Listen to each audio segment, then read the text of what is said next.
O depoimento de Dimas Covas, presidente do Butantan, na CPI da pandemia, na minha opinião, foi o depoimento mais importante de todos os depoimentos que nós tivemos até o momento.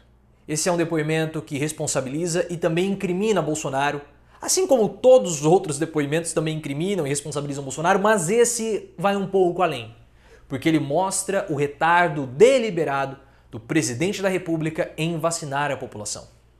E nós sabemos que há uma demanda global pelas vacinas e uma escassez do produto, porque a demanda é muito maior, muito mais alta do que a oferta.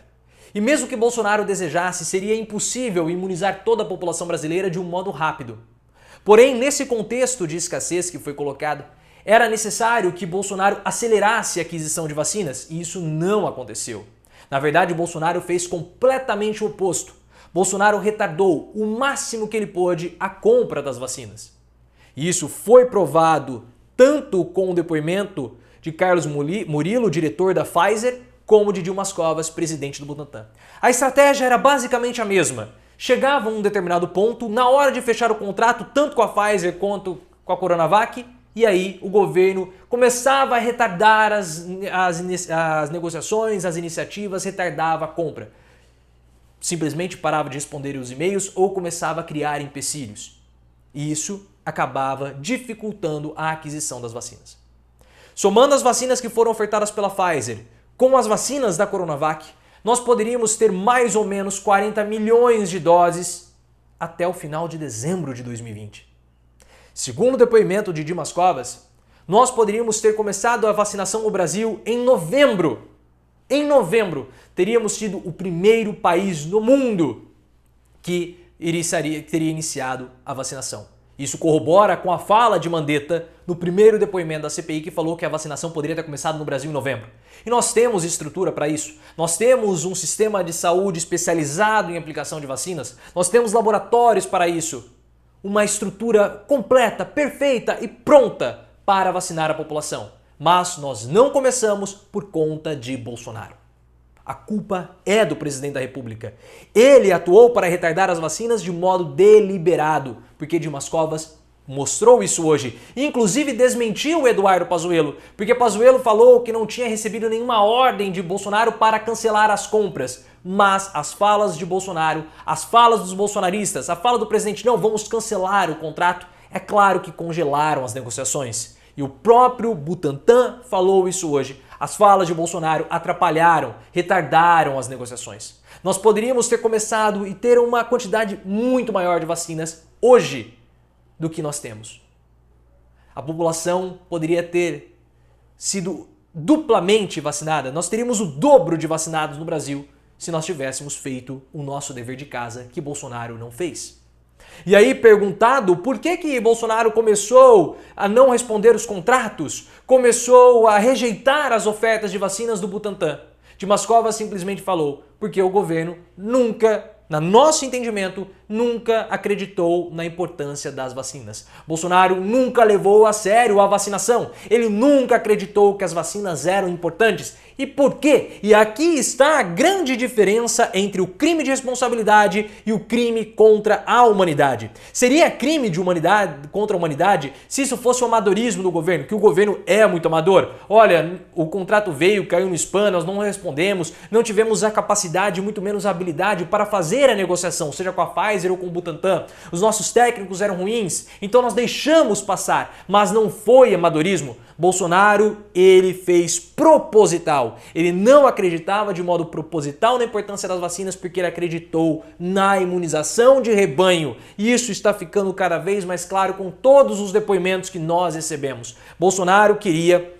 que a população se infectasse de modo deliberado. Por isso que a todo momento ele incentiva e incentivou as aglomerações. Ele incentivou que as pessoas se contaminassem porque ele queria a imunização de rebanho para não precisar comprar vacina. Porque ele achava que a vacina fortaleceria João Dória e principalmente ele precisava manter aquela postura, aquela imagem de que ele era o antissistema, de que ele é o antissistema, que foi a imagem que ele sempre fez uso para ganhar todas as eleições, desde a primeira eleição dele para vereador, quando ele confrontou os seus superiores do exército para aumentar os salários dos cadetes. Então ele entrou em confronto com o sistema, foi punido, mas recebeu como recompensa o seu cargo como vereador. E sempre foi assim, até 2018, quando ele se colocou contra o sistema novamente, que era o PT. Então Bolsonaro precisa sistematicamente se posicionar, se portar contra o sistema.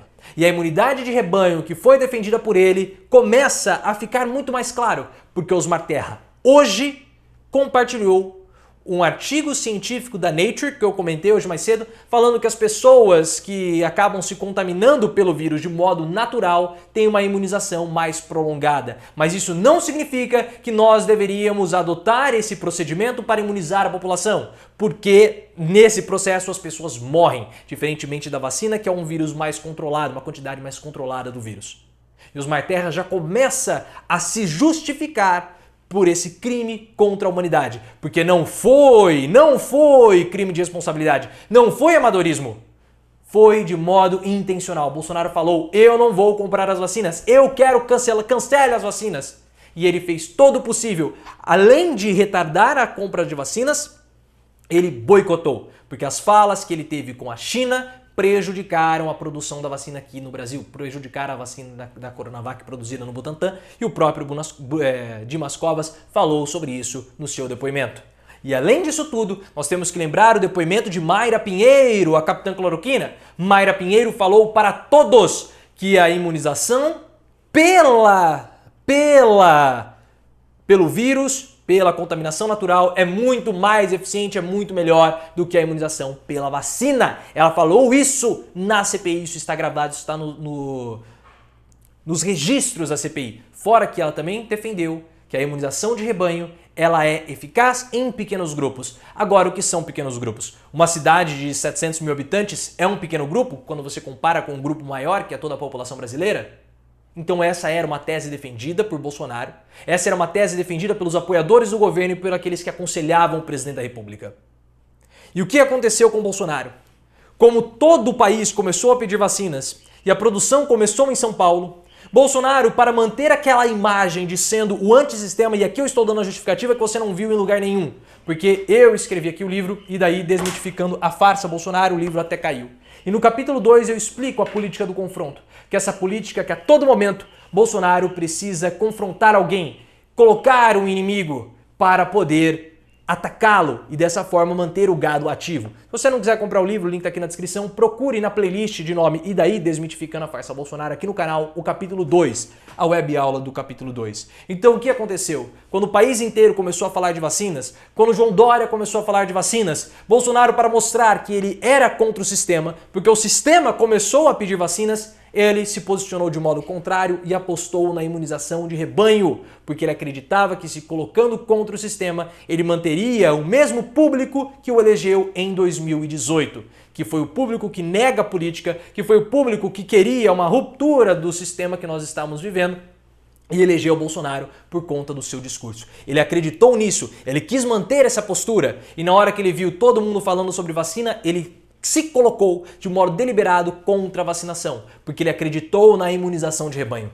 Ele acreditou que a pandemia no país seria uma pandemia mais branda, mais ou menos como aconteceu com H1N1. Ele acreditava naquilo que Osmar Terra falou de 800 mil mortos, e a capitã cloroquina também falava da imunização de rebanho, também defendia a imunização de rebanho, e ele acreditava no tratamento precoce, porque Carlos Wizard, que vai depor, que é o presidente, que é o dono daquela escola de inglês, Wizard, também defendia o tratamento precoce e ele aconselhava Bolsonaro, possivelmente nesse gabinete paralelo. E ele, na foto dele de WhatsApp, tinha lá, eu defendo o tratamento precoce. Essas pessoas acreditavam na cloroquina, acreditavam no tratamento precoce, isso iria proteger a população e Bolsonaro não iria se curvar perante o sistema para adquirir as vacinas, porque as vacinas eram uma imposição do sistema e Bolsonaro, como sendo o antissistema, não poderia se curvar a isso. Essa é a explicação, ou a hipótese que eu levanto, baseado na política do confronto que nós já estudamos sobre Bolsonaro durante todos os anos que ele foi deputado e político. Foi essa política do confronto que fez Bolsonaro se opor às vacinas e defender a imunização de rebanho. Bolsonaro cometeu sim um crime contra a humanidade, porque ele de modo deliberado negou as vacinas para a população. E se nós tivéssemos iniciado nosso processo de vacinação em dezembro, milhares de pessoas teriam sido salvas. E outras milhares de pessoas não teriam sido internadas. E outras milhares de pessoas também não ficariam com sequelas, possivelmente, talvez, para o resto da vida. Essa é a responsabilidade de Bolsonaro. Ele não comprou as vacinas porque ele defendia a imunidade de rebanho, ele acreditava na imunidade de rebanho. Isso difere de todos os outros líderes mundiais. Ah, eu não consegui comprar vacina porque eu cheguei tarde. Eu não consegui comprar a vacina e imunizar a população porque há uma escassez. Bolsonaro agiu de modo proposital para que as vacinas não fossem compradas. Aí ele comprou depois quando a pressão aumentou. Mas ele teve um hiato de 3 meses para fechar a negociação. Ele teve a oportunidade e ele não a fez. Deixa aqui as suas impressões. Esse momento o YouTube está passando por uma mudança nos termos de uso, então é muito importante o seu like, é muito importante que você verifique a sua inscrição, me siga no Instagram, canal Profiléu, e também no Twitter, @ProfiléuOficial.